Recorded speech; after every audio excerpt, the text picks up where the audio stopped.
Maharashtra today 24 news सत्य परिस्थितीचा सविस्तर आढावा। भीषण अपघातात पती पत्नीचा जागीच मृत्यू। अकोला पोलिसांची 2 तासात कारवाई। ट्रक चालक आणि क्लीनर ताब्यात। अपघातानंतर जनतेचा संताप उसळला।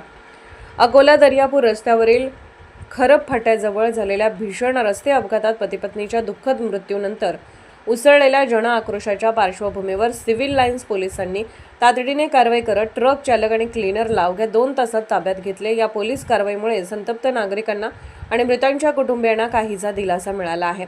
विशेष म्हणजे खरब बुद्रुक येथील रहिवासी असलेल्या या दाम्पत्याचा शुक्रवारी पहाटे झालेल्या अपघातात जागीच मृत्यू झाला।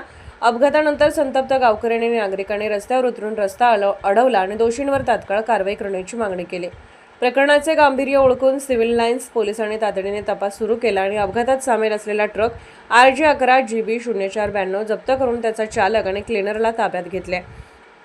पोलिसांनी ताब्यात घेतलेल्या आरोपींची नावे खालीलप्रमाणे आहेत: सूरज सिंग रामित सिंग 30 वर्ष, राहणार बालचिणी, जिल्हा मोरेना, मध्य प्रदेश, चालक; भगवानदास मरासिंग जाटव 50 वर्ष, राहणार मुगाबली, जिल्हा मोरेना, मध्य प्रदेश, क्लीनर। पोलीस दोन्ही व्यक्तींची चौकशी करत असून अपघाताच्या कारणांचा सखोल तपास करत आहेत। दरम्यान अपघातात प्राण गमावलेल्या दाम्पत्याचे कुटुंब तीव्र दुःखात आहे। संपूर्ण परिसरात शोक आणि संतापाचे वातावरण पसरले आहे। स्थानिक रहिवाशांनी दोषींवर कठोर कायदेशीर कारवाई करण्याची आणि मृतांच्या कुटुंबियांना न्याय मिळवून देण्याची मागणी केली आहे। या प्रकरणात निपक्ष आणि कठोर कारवाई केली जाईल असे आश्वासन सिव्हिल लाईन्स पोलिसांनी दिले।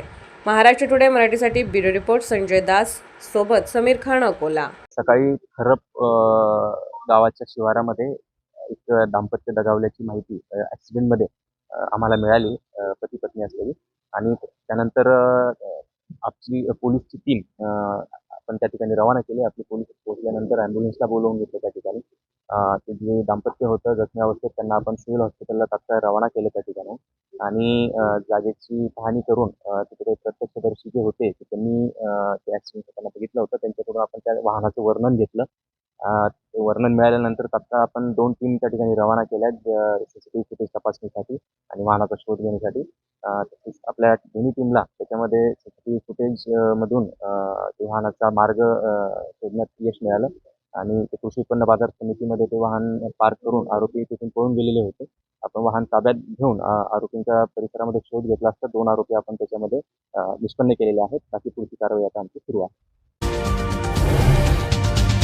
आजच महाराष्ट्र टुडे 24 न्यूजला सबस्क्राईब करा आणि सत्य परिस्थितीचा सविस्तर आढावा पहा।